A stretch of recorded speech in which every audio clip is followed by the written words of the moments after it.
우리 성도 여러분, 한 주간 지내시느라고 얼마나 수고가 많으시고 또 피곤하시겠습니까? 네. 축구를 보시느라고 얼마나 피곤하시고, 그리고 이길 거면 그냥 좀 이겨주면 좋겠는데 아주 온몸이 아프대요. 하도 긴장하고 시달리면서 봐가지고. 그런데 우리는 우리나라 선수들이기 때문에 그렇게 볼 때 노심초사하고 완전 죽다 살아가지고 축구를 다 보고 나면 막 너무 힘들어 하시고 그러는데, 외국 분들은 굉장히 재미있게 보신다고 합니다. 우리나라 축구하는 것이 워낙 드라마틱하게 하고 또 열심히들 하시지 않습니까? 그래서 관전을 할 때 굉장히 재밌다, 외국 분들이 볼 때는. 근데 여러분, 우리는 아주 이겨도 아주 이긴 것 같지도 않고 죽다 살아나서 힘든데 외국 분들은 재밌다고 그러는데 왜 그럴까? 외국 분들은 자기네 나라가 아니니까 재밌는 거고요. 우리나라니까 지면 안 되지 않습니까? 딱 정해져 있잖아요. 우리는 이겨야 되는 거니까. 그거를 이루기 위해서 힘들어하는 겁니다. 그런데 이것은 놀랍게도 신앙생활에도 비슷한 것이 있습니다. 여러분들이 신앙생활이 힘듭니까? 아니면은 즐겁습니까? 이야, 이거 대답 잘못하면 뭐 즐거울 때도 있고 힘들 때도 있지만은 원래 신앙생활은 힘들어야 정상입니다. 신앙생활이 그냥 재미있고 멋있어 보이고 그렇게 된다면 본인이 신앙에 모든 것을 걸지 않았을 가능성이 높습니다. 그렇게 뭐 힘들면 발 빼면 되지 뭐 이런 식으로 신앙생활을 하면 교회 다니는 게 그렇게 부담스럽지 않고 뭐 재미없으면 안 가면 되니까 이렇게 되지만, 신앙에 우리의 인생을 걸고 자식들의 미래를 걸고 우리가 신앙의 모든 것을, 우리의 사후의 세계까지 그렇게 신중하게 신앙생활을 하게 되면은 이게 쉽지가 않습니다. 왜냐하면 우리는 승리해야 한다고 하는 기본적인 전제가 깔려 있기 때문에.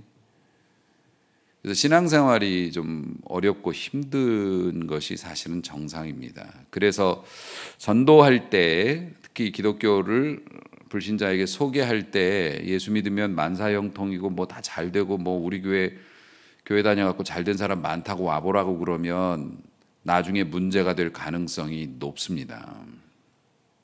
그런 분들이 신앙생활 하다가 좀 어려운 일 겪으면 뭐 얘기가 틀린데 이렇게 될 수밖에 없고, 그래서 전도를 할 때에도 아무리 우리가 무슨 데려오고 싶은 마음이 있어도 정확한 정보를 제공하는 것이 맞습니다.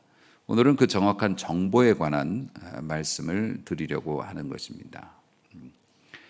베드로하고 사도들이 성령 충만 받고 나서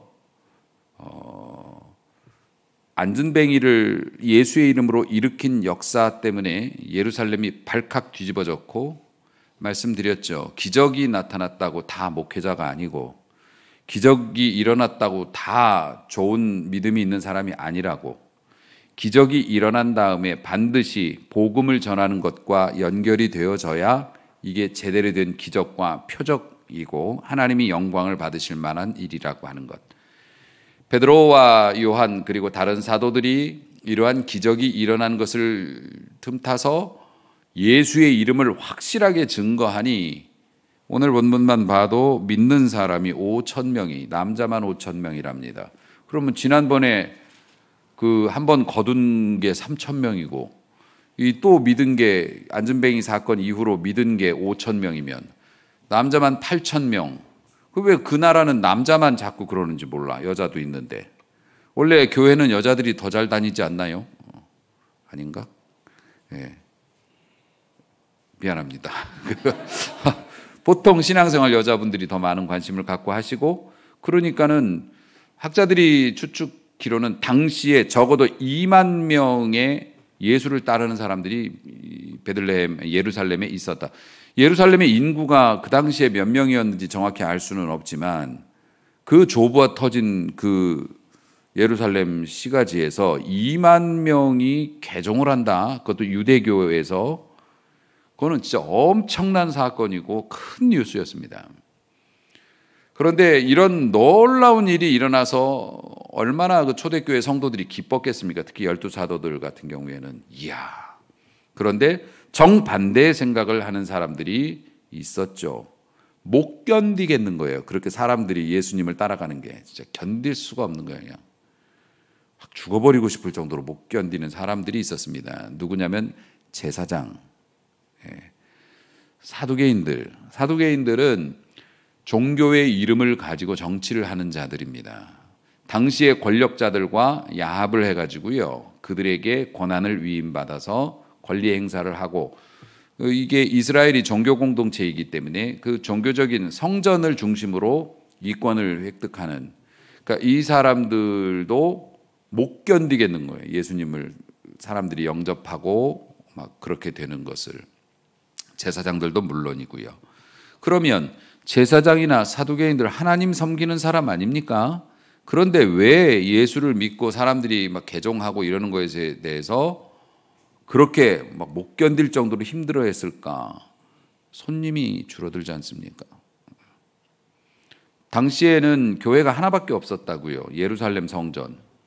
그러니까 아무리 멀리 살아도 1년에 2번 정도는 무조건 이스라엘의 정상적인 남자라면 성전에 와야 됩니다. 가족들 데리고 옵니다. 그 예수님도 부모님하고 어린 시절에 성전에 6월절 행사 지키러 올라왔다가 뭐 잃어버려가지고 뭐 속색이고 그러신 일이 있으셨습니다. 그렇게 와야 되니 항상 예루살렘은 그 예루살렘 성전이죠. 성전은 사람들로 북새통을 이루었고, 그렇게 사람이 많이 모이면 뭐가 생깁니까? 잡상인이 생깁니다. 물건 파는 사람들이 생기고. 그런데 그걸 누가 했습니까? 아파트에서 주차장 막아놓고 알뜰시장 여는 거, 그거 누가 하는 겁니까? 아파트 분여회 같은 데서 합니다. 수익을 위해서. 딱 그걸 했습니다. 이방인들이 와서 기도하는 공간을 막아놓고 거기다가 물건 파는 데를 깔아놓고 와서 제사를 드릴 때는 제물을 가지고 와야 되는데 일반 제물은 받지도 않습니다. 성전에서 판매하는 제물만 받아요. 그런 법이 어디 있습니까? 그런데 성전에서 판매하는 제물은 굉장히 비싸단 말입니다. 처음에 시작은 말은 그렇게 했죠. 그 멀리서 끌고 오면은 그 얼마나 힘들어. 짐승도 힘들고 너도 힘들고 오다가 죽으면 또 손해나고, 그러니까 성전에 와서 사. 이렇게 했는데 성전에 와서 살라고 보니까 이미 거의 다 죽어가기 일보 직전이요. 애들이. 시장에서 사올 때 불량난 거를 사다가 파는 겁니다. 성전에. 어차피 죽을 거니까. 키울 거 아니니까. 병든 거, 눈먼 거, 저는 거 이런 거 갖다가 성전에서 메꽃배기로 붙여서 팔아먹습니다. 안 사? 그럼 너는 구원을 못 받아. 뭐 이런 식입니다. 게다가 헌금을 할 때도 그냥 헌금해도 우리 교회는 받습니다. 여러분이 온라인 헌금해도 좋아합니다. 뭐 헌금만 하면 다 좋아합니다. 뭘 해도 좋습니다. 뭐 금반지도 받고 다 받습니다. 그런데 거기에서는 자기들이 가져온 돈은 또 받아주질 않습니다. 근데 우리 교회는 헌금을 하셔도 되고 안 하셔도 됩니다. 안 한다고 뭐라고는 안 하지만 옛날에는 헌금을 안 하면 지옥 가는 줄 알았습니다. 그러니까 하긴 해야 됩니다. 그런데 우리가 가진 돈은 또 안 된대. 그러니까 환전을 해야 돼요. 환전을 해서 성전에서 쓰이는 성전 세겔로 바꿔가지고 또 하는데 환전 수수료가 또 어마어마하네. 이렇게 됩니다. 이거 다 수익입니다. 그래서 어떡합니까? 자기들끼리 나눠 갖고 뭐 뇌물로도 주고 이런 식으로 생태계가 구성이 돼 있는데, 지금 예수를 믿게 되면 어떻게 하냐면은 예수님 믿으면은 구원 받는다 하지 않습니까? 천국에 갈 수 있다는 거잖아요. 결론적으로 그렇습니다. 그렇게 되면 어떡합니까? 제사가 필요 없는 겁니다. 제사는 하나님 앞에 죄인은 설 수 없으므로 내가 죄를 어떻게 하다 보니 졌습니다. 그러니까 짐승에게 내 죄를 뒤집어 씌운 다음에 짐승을 죽이는 피를 흘리는 예식을 함으로 죄가 나에게서 없어졌다. 이제 나는 하나님의 백성으로 살아갈 수 있다. 이 구원받을 수 있다. 이 개념인데 예수의 이름을 부르는 자가 구원을 받는다고 하니 여기서 성전에서 이권이 걸려있는 수많은 사람들 입장에서 볼 때는 밥그릇을 뺏기는 일이 됩니다. 특히 사두개인 같은 경우에는 이 사람들은 교리가 뭐냐면은 죽은 자의 부활을 믿지 않아요. 귀신도 믿지 않습니다. 완전히 그 현실적인 사람들입니다. 그런데 죽은 자가 부활했다고 하지, 그리고 그의 이름을 부르면 이제 성전에 와서 비싼 짐승 안 사고 돈 환전 안 해도 구원받을 수 있다고 하니 그렇게 가르치는 이 사도들이 얼마나 밉겠습니까? 그래서 어떡합니까? 이 사람들을 붙잡았습니다. 성전에서 이제 막 들어와서 막 백성들에게 복음을 전하고 예수의 이름을 전파하는 것을 보고 제사장들 시켜서 잡아왔습니다. 제사장들이 당시에는 1000명이 넘었다고 할 정도로, 그러니까 우리가 아는 제사장은 대제사장입니다. 제일 우두머리. 그 대제사장은 자격이 있는 나이가 있는 사람들 중에서 그 제비를 뽑아가지고 매년 이걸 바꾸는데요. 그 밑에는 어린 제사장들도 있습니다. 젊은 제사장들도 있고 그 자기들 연차대로 다 이게 있습니다. 그 제사장들은 성전을 관리, 유지, 보수 뭐 그런 거 합니다. 그리고 레위 사람들이 있습니다. 레위 사람들은 일반 직업을 갖지 않고 종교 성가대도 하고 뭐 이렇게 성전 안에 있는 일들 청소하고 뭐 이런 것들도 합니다. 레위 사람들하고 제사장들이 밤에도 철야 근무를 씁니다. 군인들, 초병들 그 경계 근무 쓰듯이 제사장들은 그 3개의 챔버 방에서 24시간 대기하면서 당직을 쓰고, 그리고 레위 사람들은 21군데의 포인트에서 성전을 지키면서 뭐 이상한 사람들이 들어오는지 안 들어오는지 이런 것들을 감시합니다. 뭐 성전에 와서 뭘 털어가는 걸 감시하는 게 아니라 당시에 성전에는 이방인의 뜰, 여자들이 들어오는 곳, 그 다음에 이스라엘 남자가 들어올 수 있는 곳, 제사장이 들어가는 곳, 또 지성소 이렇게 딱 구별이 정확히 돼 있고 이 선을 넘는 자는 죽으리라 명판까지 새겨놨습니다.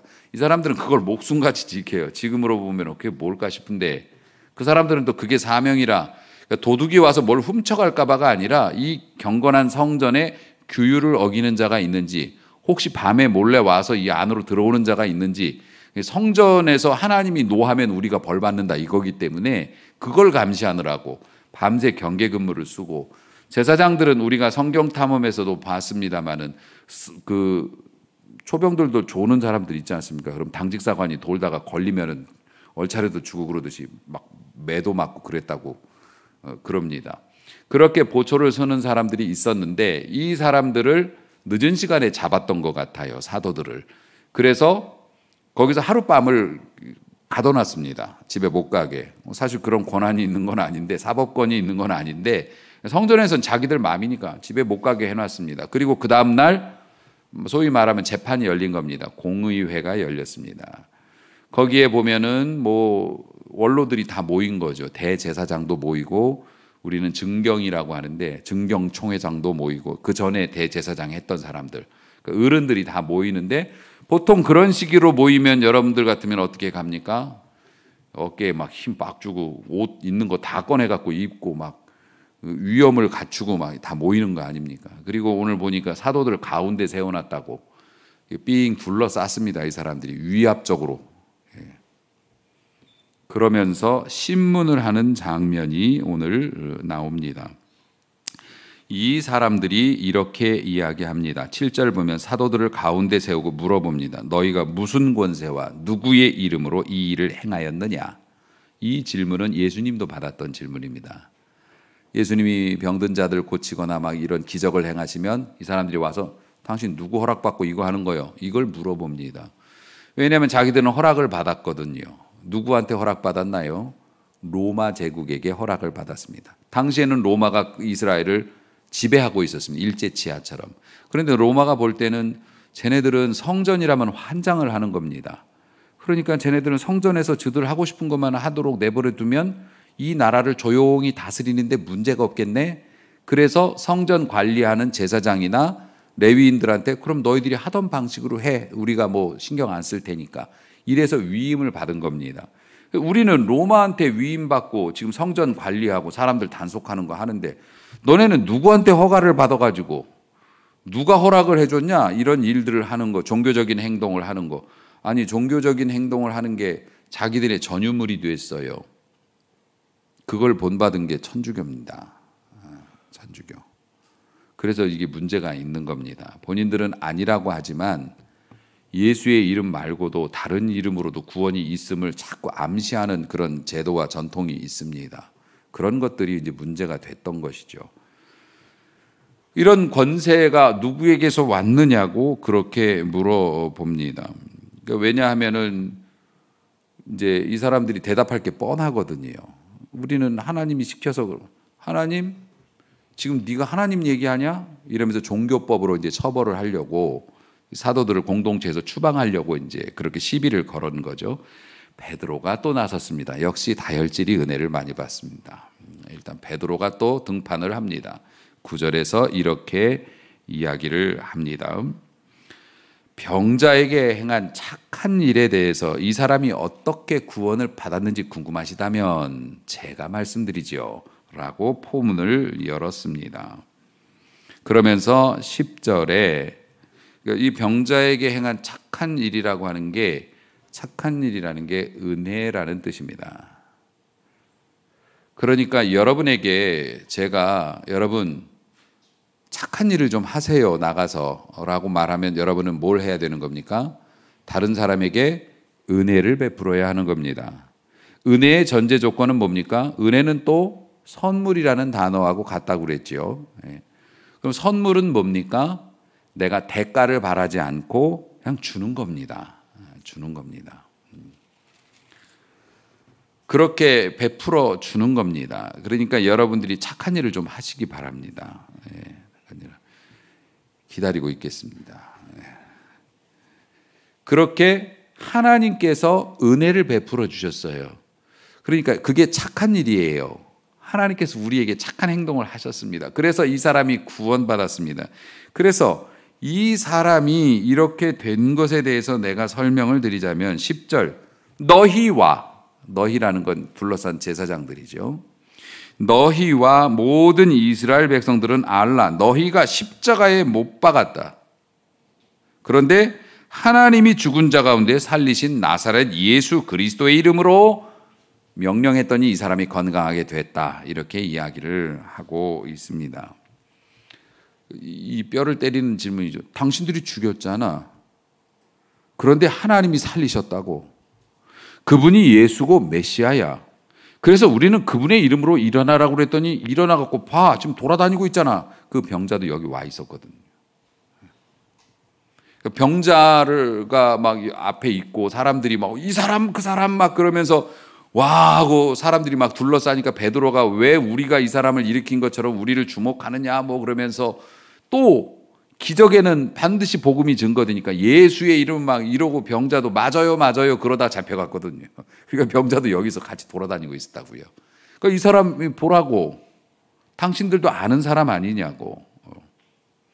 그러니까 당신들이 죽인 예수를 하나님이 살리셨고 하나님이 살리신 예수의 이름으로 명령했더니 이렇게 되었으니 예수는 그리스도가 맞다. 이렇게 변증을 하고 있다고 하는 겁니다. 그러니까 이 공회원들의 기분과는 상관없이 왜냐하면 이 공회원들은 답이 딱 정해져 있지 않습니까? 죄송합니다. 저희들이 좀 나댔던 것 같습니다. 앞으로는 조심하도록 하겠습니다. 왜냐하면은 공회원들의 비유에 틀리면 성전에 출입 금지당하고 성전에 출입 금지당하는 건 이스라엘 공동체에서 아무것도 할 수 없다는 것을 의미합니다. 그렇게 되면 사람들이 다 두려워하지요. 직장도 잃어버리고. 그러니까는 공회원들의 기분을 안 살필 수가 없는데 베드로는 그딴 것 없습니다. 이유가 뭘까요? 성령의 감동을 따라서 가는 사람이기 때문에 그렇습니다. 사랑하는 성도 여러분, 낭중지추라고 하는 단어가 있죠. 주머니 속에 송곳이라는 겁니다. 주머니 속에 송곳을 넣어 갖고 다니면 반드시 삐져나오게 돼 있습니다. 여러분들이 올바른 신앙을 가지고 있다면 세상에 살아갈 때 반드시 회사에서는 어디든 삐져나오게 됩니다. 삐져나오게 되면 어떻게 됩니까? 사람들이 그것에 대해서 불편하게 여길 겁니다. 그래서 신앙생활하면서 회사 생활 제대로 하기가 쉽지가 않습니다. 그럼 그 삐져나온 송곳으로서 그 사회에서 어떻게 해야 됩니까? 열심히 해야 합니다. 믿는 사람들은 주일 성수해야 되고, 그렇기 때문에 다른 사람보다 더 성실하고 정직하게 열심히 일해서 저 왜 쟤는 딱 한 가지 단점이 교회 다니는 거라고. 이렇게 안 되는 게 많아. 근데 일은 또 열심히 해. 애가 하려고 되게 노력해. 회사에서 인정을 해주는 사람, 이게 그리스도인의 삶의 모습이어야 합니다. 왜 회사에 가서 순교자가 되려고 합니까? 왜 회사에 가서 평소에는 잔업도 안 하고 뭐 어려운 일 시키면 짜증내면서 왜 주일날만 가까워오면 순교자가 되려고 하냐고요. 사랑하는 성도 여러분, 우리는 주머니 속에 송곳으로 살아갑니다. 그렇지만 우리는 하나님 앞에서 더 열심히 살아야 합니다. 그래서 사람들이 인정하는 변증적인 삶을 살아야 합니다. 변증이라고 하는 것이 뭐냐면은 영어로는 데모스트레이션이 변증입니다. 실물 시연, 데모라는 거 있지 않습니까? 보여주는 거. 차 같은 거 새로 나오면 갖고 나와서 이게 이렇다고 보여주는 거. 이겁니다. 기독교인들은 우리의 운명과 사명이 변증의 사명입니다. 그러니까 지금 실물 시연을 하고 있습니다. 베드로는. 어떻게 시연을 하고 있습니까? 당신들이 죽이고 하나님이 살리신 나사렛 예수의 이름으로 우리가 명했더니 이 사람이 일어나서 걸어다니고 있지. 봐, 이게 되는 일이요, 안 되는 일이요. 안 되는 일이, 기적이 일어났잖아. 그러니까 하나님은 살아계시고 예수 그리스도를 통해서 일하고 계시는데 왜 당신들은 예수를 자꾸 이단이라고 나쁜 사람이라고 말하느냐? 실물이 돌아다니고 있으니까 할 말이 없는 겁니다. 이 제사장이나 이런 사람들이. 이게 실제적인 변증이죠. 여러분들도 세상을 향해서 그렇게 변증을 해야 됩니다. 증거를 들이대고 실물 시연을 해야 돼요. 그러면 우리가 그런 삶을 살아서 우리의 삶을 통해서 입증해야 돼요. 하나님의 살아계심과 그리스도의 주되심을 입증해야 되는데, 그럼 여러분들은 무엇으로 실물 시연을 할까? 목사님, 요즘 안진뱅이 찾기가 되게 어려워요. 그러면 어디 병원 응급실 같은 데 가가지고 기도를 좀 한 다음에 누워있는 사람한테 다짜고짜 가서 머리에 손을 얹고 나사렛 예수의 이름으로 일어나 걸으라, 이러면 어떻게 될까요? 멱살 잡혀 끌려나가거나 경찰에 잡혀가거나 아니면 그 전에 보호자한테 몇 대 맞을 수도 있습니다. 미쳤나 이게. 그러면 당시에 베드로는 그런 불가능한 병자를, 기적을 막 일으켜가지고서 예수 그리스도가 진짜잖아, 봐, 능력 있잖아, 이렇게 입증하는데, 그럼 우리는 어떻게 변증합니까? 우리 기독교인들의 변증은 삶이나 사건을 통해서 그리스도께서 일하고 역사하신다는 것을 보여줘야 하는데, 기적과 능력에만 국한되는 게 아니고 특별한 고난이나 질병 속에서도 우리가 자기의 자세를, 신앙의 자세를 잘 유지하고 믿음으로 견디면서 우리의 행복을 빼앗기지 않는 모습을 보여주는 것이 우리들의 변증이에요.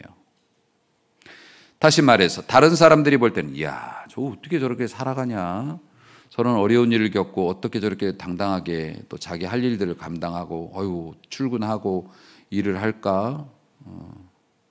아, 맞다, 저 사람 기독교인이었지, 기도하는 사람이었지. 야, 확실히 평소에는 잘 몰랐는데 이런 일 겪어보니까 대단하긴 하네, 신앙생활이. 야, 이게 힘이 있네. 이렇게 되면 베드로가 보여줬던 이 변증을 여러분들이 하고 있는 거고, 하나님께서 여러분에게 원하시는 게 그런 삶이라는 거예요. 응급실 가서 누워있는 사람 일으키는 것만이 변증이 아니라는 거죠. 용서할 수 없는 사람을 용서하고, 기다릴 수 없는 상황에서 기다리고, 기도할 수 없는 상황에서 기도하고, 감사할 수 없는 상황에서 감사하고, 아멘이 나올 때까지 계속하고. 여러분이 너무 감동받아서 지금 정신을 잃어가지고 아멘할 타이밍도 놓친 거야. 이게 난 그렇게 믿고 살아요. 우리는 그렇게 그리스도를 드러내는 겁니다. 이것이 삶의 표적이고 변증이고, 유창한 말로 그렇게 사람들을 설득시키는 게 아닙니다. 전도라고 하는 것이 무엇인가? 그 사람을 어떻게든 꼬셔가지고 데려와가지고 등록카드 쓰게 하면은 옛날에는 금반지를 줬습니다. 교회에서 그런 거 했잖아요. 마티즈 걸고 그런 거 했습니다. 몇 명 전도하면 뭐 전도왕에게는 뭘 준다. 그래놓고 대표적으로 하는 말이 뭔지 아세요? 여러분은 데려만 오세요. 그 다음엔 책임은 목사가 집니다. 예. 데려오는 것까지는 내 책임, 그 다음에 교회 남아있고 안 남아있고는 목사 책임, 뭐 이러면서. 물론 일리가 있는 이야기이기도 합니다. 왜냐하면 복음을 들을 기회라도 줘야 될 거 아니에요. 그런데 여러분, 그러면 전도하는 게 되게 힘듭니다. 일부 영업력이 있는 특정 성도를 제외하고는 솔직히 말해서 말 붙이기도 좀 그렇고, 내가 무슨 없어 보이게 뭐 교회 가자고 뭐 야 등록카드 좀 써라 그러기도 좀 뭐하고, 부하 직원 데리고 가자니 내가 회사에서 한 짓이 있는데 교회 가자 그러기도 좀 그렇고, 걔 나 교회 다니지도 모를 수도 있는데 뭐 그게 힘들어합니다. 그런데 여러분, 복음이라고 하는 것은 예수가 그리스도요 주 되심이고 하나님의 아들이시고 그를 믿어야만 구원받고, 여기에 사도가 그런 이야기로 오늘 마감을 짓습니다만, 천하에 구원을 얻을 만한 다른 이름은 없다. 오직 예수의 이름만이다. 아멘. 그러니까 우리가 하나님에 관해서, 예수 그리스도에 관해서 전하면 됩니다. 꽂아놓고 오라고요. 심어놓고 오라고요. 씨앗을 던지고 오는 겁니다. 그러면 그 씨앗은 생명력이 있고, 하나님의 말씀의 능력은 좌우의 날선, 예리하게 날선 검과 같아서 할 수 없는 일들을 해요. 찌르고 쪼개고 드러내고, 하나님의 말씀이 스스로 힘을 발휘해서 그 사람의 영혼을 사로잡습니다. 우리는 전달하는 역할이지 설득하는 자가 아니라고 하는 겁니다. 사랑하는 성도 여러분, 베드로가 얘기했던 것 보십시오. 그 사람들 눈치 보는 게 아닙니다. 있는 그대로, 물론 성령께서 감동을 주셨기 때문에 그런 것들을 했던 것이죠. 그렇게 했을 때 가장 날카로운 하나님의 말씀을 증거할 수 있었습니다. 여러분, 제가 일부 예배 때도 그 말씀드렸습니다. 드릴 비트라는 게 있습니다. 이렇게 돌아가면서 쇠도 막 뚫고 그러지요. 막 그런 거 보죠. 이렇게 막 쇠를 뚫습니다. 그것의 가장 중요한 것은 쇠와 닿는 면의 날카로움입니다. 이게 날카로워야 이게 쉽게 뚫립니다. 그런데 이런저런 이유로 이게 마모가 돼가지고서 미끄러지면 아무리 강력한 드릴로 뚫어도 열만 나고 오히려 못 쓰게 되지 뚫리질 않습니다. 그러니까 복음을 전하는 게 힘도 필요하고 뭐 다 필요합니다. 뭐 지식도 필요하고 다 필요하지만 가장 중요한 건 하나님의 말씀으로 날이 서 있어야 합니다. 인간의 지혜나 뭐 경력, 배경, 우리 교회 이렇게 크니까 뭐 좋은 게 있지 않을 것 같아? 이런 거 갖고 되는 게 아닙니다. 오히려 우회적이고 유화적인 복음은 사람들의 머리만 나빠지게 만듭니다. 뺀질뺀질한 그리스도인이 된다. 아닌 건 아니라고 얘기하고, 성령께서 주시는 감동을 따라서 눈치를 볼 것이 아니라 올바른 말씀을 던지면 되는 겁니다. 책임은 성령님이 지시는 거죠. 그렇게 됐을 때 인간의 삶이 변하는 역사가 일어나는 겁니다. 베드로와 사도들이 했던 것이 바로 그것입니다. 새로운 지식이나 어떤 막대한 힘이 아닌 오직 온전하게 하나님이 원하시는 말을 했을 뿐이고, 그때 능력이 나타났던 것입니다. 그러므로 베드로가 이렇게 직설적으로 정곡을 찔러서 당신들이 죽였고 하나님이 살리셨다. 그런데 그 예수의 이름으로 명하니 기적이 일어난 걸 보니 이 예수는 당신들이 그렇게 멸시했지만 그리스도가 맞지 않느냐? 그리고 이 그리스도의 이름 말고 천하의 구원을 얻을 만한 다른 이름을 하나님이 우리에게 주신 일이 없다. 어떡할 거야? 이렇게 얘기를 합니다. 할 말이 없는 겁니다. 증거가 있으니까, 돌아다니고 있으니까. 사랑하는 성도 여러분, 목회자가 철학이나 윤리를 가지고 설교하면 이게 사람들이 듣기에는 좋고, 왜냐하면은 뭐 서울대 나오신 목사님이 막 영어 섞어가면서 막 헬라어, 히브리어 막 하면서 하면 좋잖아요. 신뢰감이 좀 있잖아요. 그런데 여러분, 물론 그게 나쁘다는 건 아닙니다. 나쁘다는 건 아니지만은 능력은 거기에서 나오는 것이 아니니까 그런 거 너무 많이 기대하지 마시고, 사랑하는 성도 여러분, 하나님이 원하시는 순간에 원하시는 말씀을 들을 수 있어야 합니다. 그게 굉장히 중요합니다. 이게 문제가 뭐냐면은 자유주의 신학이나 이렇게 그런 사람들 하는 사람들이 그게 문제였다는 겁니다. 원색적인 복음을 전하면 말이 되냐? 바다가 쪼개져가지고 1.2km에, 아니 진도의 바닷길은 내가 알지만 폭이 1.2km에 위에 벽처럼 댐처럼 물이 일어섰대잖아. 그거를 어떻게 하룻밤 사이에 백성 200만의 사람이 건너가고, 그것도 또 다쳐라 촥, 그러니까 이게 촥 이렇게 해가지고 애굽의 사람들이 다 몰살해가지고 뭐, 그게 그렇게 설명하면 세상 사람들이 안 믿을 것 같으니까 자기들이 약간씩 깎아요. 부드럽게 다듬어서 복음을 전하는 겁니다. 이게 자유주의예요. 자기들이 이해가 안 가니까, 받아들이기 어려우니까 자기들이 이게 변질시켜가지고, 그거는 옛날 신화 속의 상징적인 얘기고 이러면서, 아닙니다. 성경에 있는 그대로 믿고 그대로 쓰는 겁니다. 그대로 전하는 겁니다. 하나님이 하십니다. 자, 이렇게 변증을 했는데 또 하나 이제 변증을 한 게, 베드로가 어부인데 건축가들이 쓰는 모퉁이 돌에 관해서 말씀을 하죠. 이 예수는 11절, 너희 건축자들이 버린 돌이었다. 너희 건축자, 그러니까 너희라는 건 기득권 세력을 의미합니다. 지금 이 나라의 건축자는 누구입니까? 정권을 잡은 분들이 건축자라고 본인들이 생각하고 백성들도 생각합니다. 그 사람들이 나라를 이끌고 나라를 만들어가고 있다고 생각하죠. 빌더라고 생각을 하는데, 천만의 말씀, 이 나라의, 이 민족의 건축자는 하나님이십니다. 시간이 지나면 정권도 바뀌고 뭐 사람도 바뀌고 다 바뀔 수밖에 없지요. 하나님께서 이 나라를 통치하시는 겁니다. 그런데 세상 사람들은 자기들이 이 나라를 건축하고 있다고 생각하고, 우리 기독교인들조차도 그런 사람이 되기를 위해서 애를 쓰고 힘을 쓰고 그럽니다. 사람들을 다스리는 사람이 되고 싶어 해서.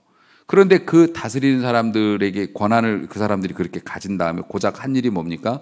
예수를 보고서 이 돌은 우리하고 맞지 않아. 그래서 버려버렸어요.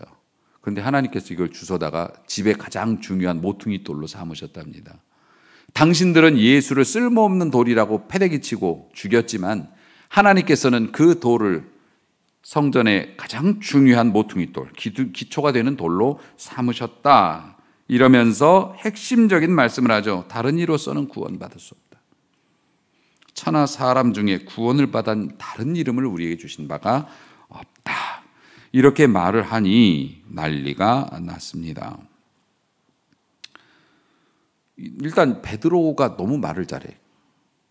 그런데 이 제사장들이 베드로라는 사람을 알아요. 왜 아냐면 옛날 예수님하고, 옛날도 아니지 뭐 얼마 안 됐죠, 예수님하고 항상 붙어 다니는 걸 봤거든요. 예수님이 항상 문제를 일으키고 다녔을 때 그들이 볼 때 문제였습니다.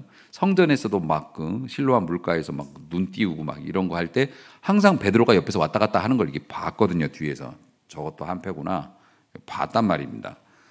베드로와 요한이 담대하게 말하는 걸 보고 그들이 본래 학문이 없는 그 무식한 평범한 사람인 줄을 알았는데, 이상하다. 저 어떻게 저렇게 말을 잘하지? 그리고 왜 겁을 안 먹어 저것들이? 이렇게 하고, 또 14절 보니까 병 나은 사람이 그들과 함께 서 있어. 안전뱅이가 베드로랑 같이 서 있단 말이에요. 증거품이 거의 딱 나와 있단 말입니다. 그것도 민망하고, 그러니까 비난할 말이 없대요. 세상 사람들에게 여러분이 그렇게 쓰임 받을 수 있길 주의 이름으로 진짜 축복합니다. 그러니까 세상 사람들이 마음에는 안 드는데 깔 수가 없어. 이런 게 그리스도인, 진짜 힘 있는 그리스도인은. 마음은 안 드는데 비난을 못해. 예수님도 사람들이 마음에 안 들어 했지만 멸시는 안 했어요. 존중했죠. 인정했습니다. 겁나했고. 그런데 자기의 이득과 충돌되기 때문에 예수님을 배척했던 것이고, 자기들이 원하는 대로 안 해주니까 해코지를 했던 것이죠. 그래서 명하여서 공회에서 나가라. 당신들 잠깐 나가 있어 봐요. 이제 베드로의 설교가 끝나고 할 말이 없으니까 일단 나가 있어 봐. 그런 다음에 의논을 합니다. 저것들을 어떻게 하지? 그들로 말미암아 유명한 표적이 나타나는 게 예루살렘에 사는 모든 사람들에게 알려졌는데 우리도 부정할 수는 없잖아. 서로 저기 돌아다니고 있는데 부정할 수는 없다. 그런데 사람들에게 더 퍼지면 우리한테 이제 문제가 되기 때문에 민간에게 더 퍼지지 못하게 겁을 주자. 위협해가지고 이후에는 이 이름으로, 그러니까 예수의 이름으로 전도하지 못하게 하자. 이렇게 이제 결론을 내리고 다시 불러드렸습니다. 18절 불러서 경고합니다. 도무지 절대로 예수의 이름으로 뭐 어쩌고 저쩌고 그런 거 하지 마. 하면 어떻게 해요? 니네 우리가 가만 안 둬. 우리 오늘은 말로 하는데 오늘 말로 안 끝나. 이렇게 얘기를 한 겁니다. 베드로와 요한이 대답을 하는데 참 얄밉게도 대답을 해. 생각해 보겠습니다. 혹은 뭐 우리 많이 하잖아요. 싫을 때 하는 말 뭐예요? 기도해 보겠습니다. 왜 교회에서는 기도해 보겠습니다가 거절의 의미가 됐지? 언제부터? 기도해 보겠습니다. 이러면 될 거를 그 앞에서 하나님 앞에서 당신들 말 듣는 것이 옳은지 하나님의 말씀을 듣는 게 옳겠는지 스스로 판단해 보세요. 네. 당신들 말을 듣는 게 더 옳은 건지 하나님의 뜻을 따르는 게 옳은 건지 판단해 보십시오. 그러니까 백성 관리들이 너무 속상하고 자존심 상하지만 어떻게 처벌할 방법이 없네. 그래서 또 겁을 주면서 그래도 하지 마. 그러면서 쫓아버렸습니다. 통쾌하기는 한데 우리가 보면은 진짜 손흥민이 프리킥 넣은 것처럼 시원하죠. 아따 신기하네. 어떻게 예수 믿으니까 이런 일이 있는데.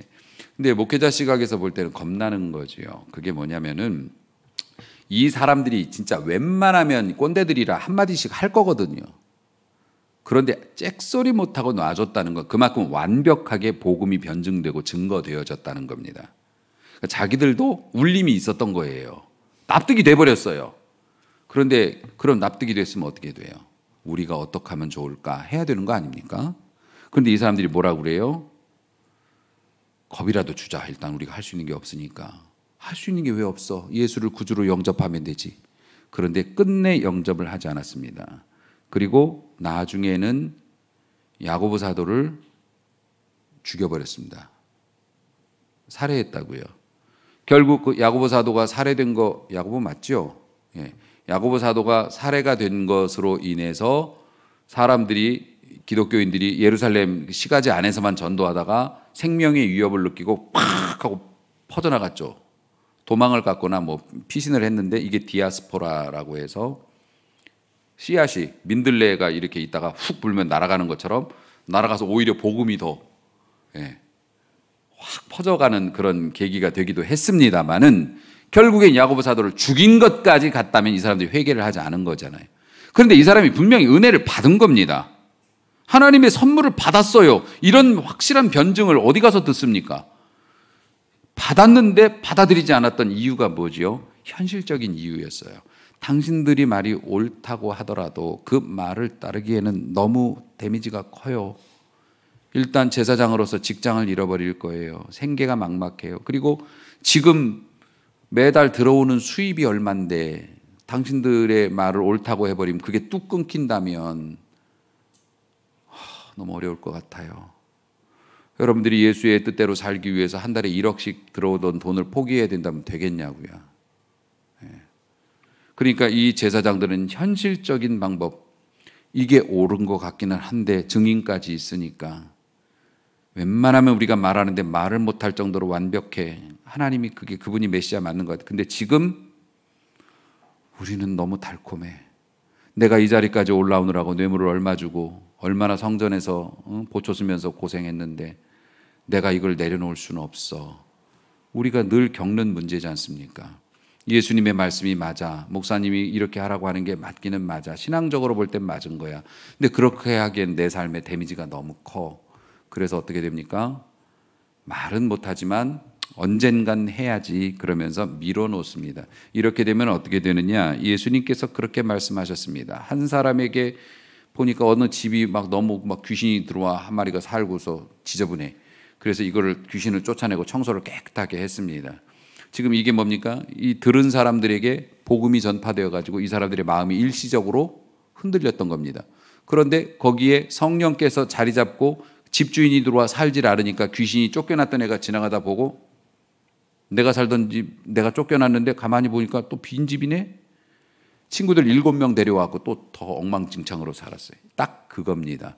우리 신자들이 신앙생활하면서 특별히 하나님의 은혜이고 말씀인 것을 알았음에도 불구하고 현실적인 이유로 타협하고 밀어놓으면 이게 마음이 더 강팍해집니다. 꾀가 생겨요. 그래서 실실 웃어가면서 살살 요리조리 피합니다. 그럼 어떻게 되냐면 생긴 거는 문의는 그리스도인인데 밖에 나가면 일반 사람들보다 더 나빠. 그래서 그런 사람들에게 뭐라고 그래? 교회 다니는 사람들은 너무 깍쟁이야. 저 사람 교회 다닌다고 하는데 하는 거 보면 야, 쟤 때문에 내가 교회를 안 나가잖아. 이렇게 되는 그리스도인이 되는 겁니다. 그 사람들이 처음부터 그랬던 게 아닙니다. 하나님께서 계속 말씀을 통해서 은혜를 주시는데 옳은 이야기이긴 하지만 현실적으로 적용하기엔 무리가 많아요. 이러면서 그렇게 된 겁니다. 고단한 삶을 사는 거죠. 억울한 삶을 사는 거죠. 살아가는 성도 여러분, 우리 그리스도인들이 세상을 이길 수 있는 유일한 방법은 성령의 음성을 듣고 그 순간 그것을 따르는 것이 가장 효과적이고 강력한 방법임을 잊지 마시기를 바랍니다. 다시 강조합니다. 하나님의 뜻임을 알게 되었다면 거절하지 마십시오. 이것은 여러분 자기 자신을 엄청 사랑하지 않습니까? 그런데 왜 이렇게 해를 끼치냐고요. 자기 자신을 사랑하면서 몸에 해로운 것을 하는 것도 나쁜데 몸은 얼마 쓰다가 또 금방 폐기될 거지만 이 영혼은 진짜 영원히 사는 거지 않습니까? 영혼의 해로운 일을 왜 하냐고요. 영혼에 매우 해로운 일이고 마귀에게 귀를 잡히는 거라고요. 귀를 잡히면 끌려갈 수밖에 없습니다. 왜요? 아프니까. 소가 착해서 따라다니는 거 아닙니다. 코에다가 이걸 껴갖고 땡기니까 아프니까. 그리고 땡기려고 그러면 아플 것 같으니까 알아서 따라가는 겁니다. 착해서 가는 게 아닙니다. 마귀가 우리한테 그렇게 코를 딱 꿰가지고서 끌어당기면 이제 땡기지 않아도 알아서 갑니다. 안 가면 땡길 거 아니까. 우린 똑똑하니까. 그렇게 살아가는 그리스도인들이 무슨 의미가 있겠습니까? 차라리 모르고 노세 젊어 노세 늙어지면 못 노나니 이러면서 놀다가 지옥 가는 사람들이면 몰라도 하나님의 은혜를 받고 그리고 이렇게 베드로보다는 조금 못하지만 그래도 조금 이렇게 말씀을 잘 증거하는 이런 말씀을 들으면서 여러분들이 신앙생활을 하면서도 삶의 변화가 없고 능력이 없고 내 마음에 기쁨이 없고 확신이 없다면 이게 얼마나 억울한 일입니까?